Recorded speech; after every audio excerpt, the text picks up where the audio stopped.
Darlings, gather your smelling salts and clutch your pearls. Tonight we waltz through the boudoir of Spanish colonial America, where conquest meant more than planting flags. Think Bridgerton meets Cannibal Holocaust, but with worse dental hygiene and far more creative uses for a crucifix.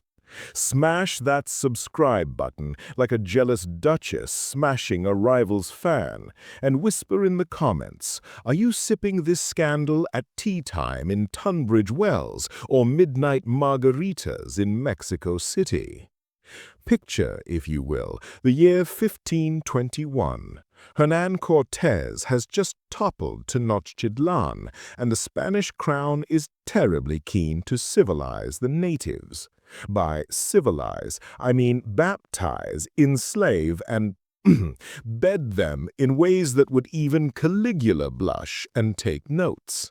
Our first pamphlet-worthy tidbit comes courtesy of the Requeriento, that darling little legal document read aloud to bewildered Aztecs before battle. It essentially said, convert or die, and P.S. your women are now communal property. How very Christian.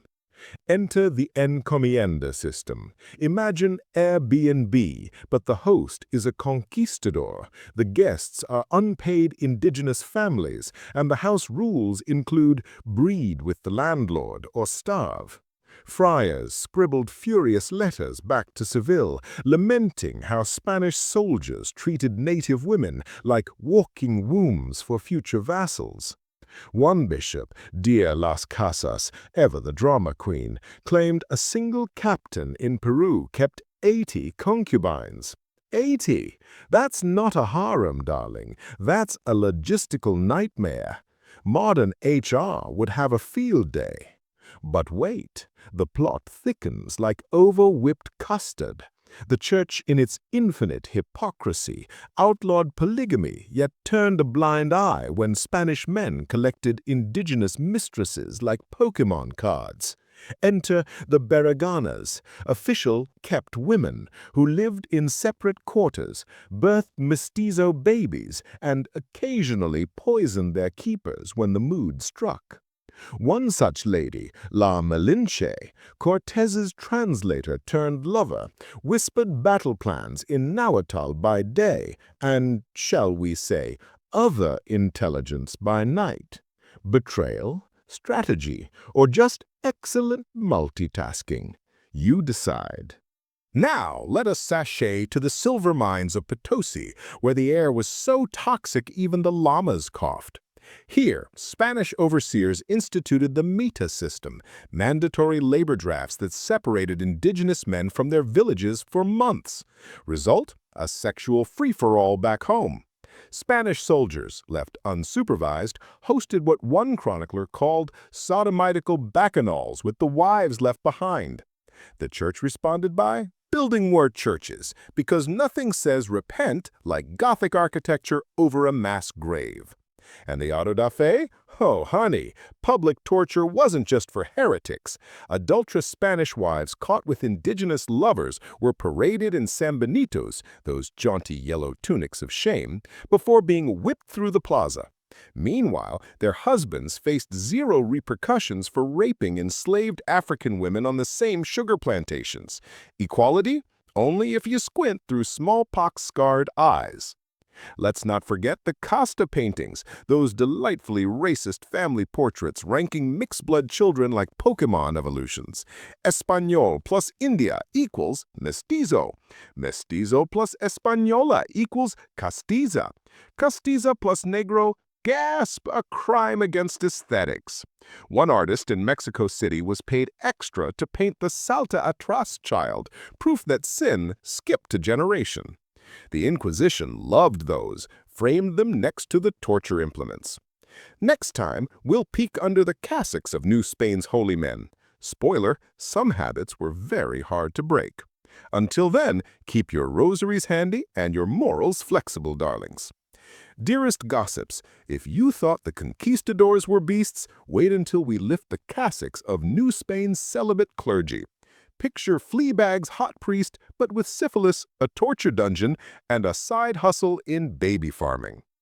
Enter stage left, the Padres of colonial Mexico, those black-robed wolves in sheep's wool.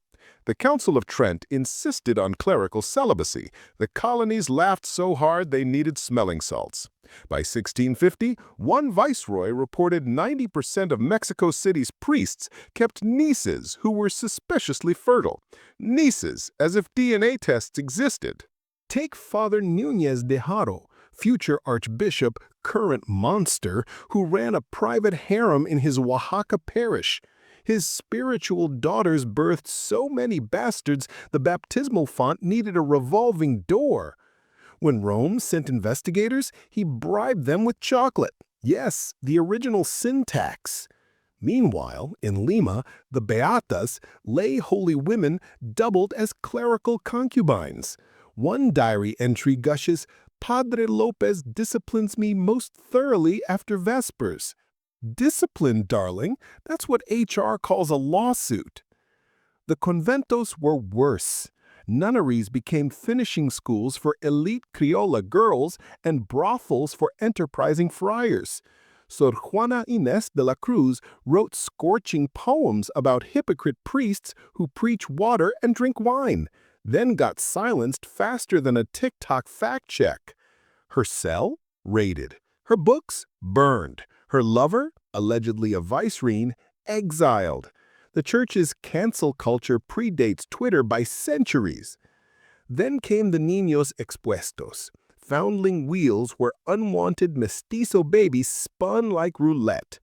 Priests fathered them, convents raised them, and the cycle repeated.